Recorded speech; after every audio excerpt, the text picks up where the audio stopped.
the very railroads and high-speed roads that Haussmann made possible in opening the city.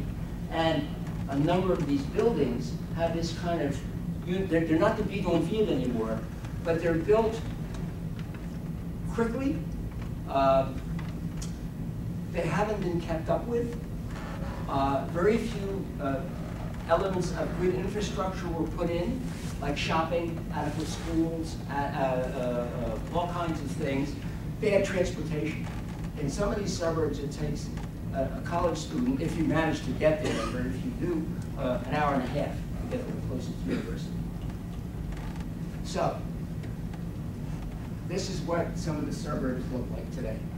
Okay, and as some of you are aware, in October, November of 2005, there were very serious riots there.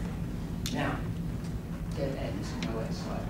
I have to say that even though these riots in these suburbs made the press worldwide, if you look at the comparative statistics, as I have, between the Rodney King riots in Los Angeles in 1992 and the French riots in the French suburbs, the Paris suburbs in 2005, the ones in Los Angeles were much, much more serious.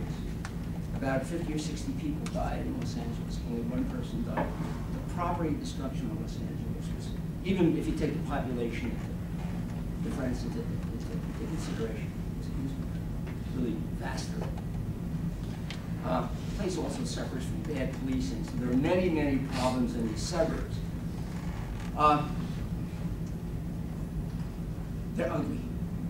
And they are the home of a population that has not been fully integrated into French society.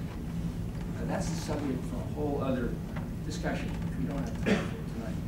But the point that I'm making is that when you go to Paris, you're going to see a gorgeous city. When you go to the periphery of Paris, you're going to see the opposite. Now, some of these neighborhoods can be dangerous, but basically, you'll be okay. Okay?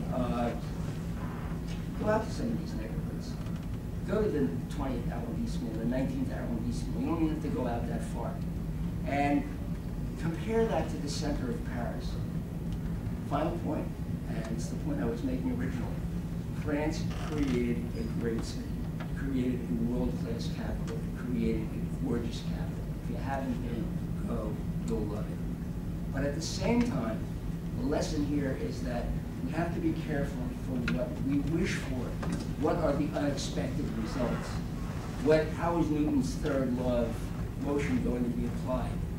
What little monsters do we create when we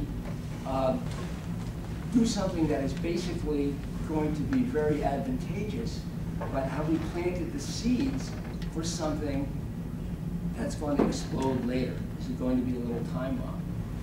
I think it can be avoided, but unfortunately, the political process in the 19th century only wanted to placate those people who were pushed to the periphery.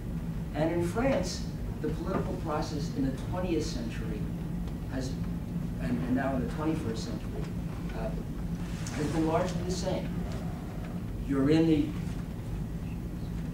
the periphery, keep your nose to the grindstone, do your work if you can find it, and shut up. So that's been the reverse effect. And it is calm now, but frankly, one never knows when it might explode again. Thanks.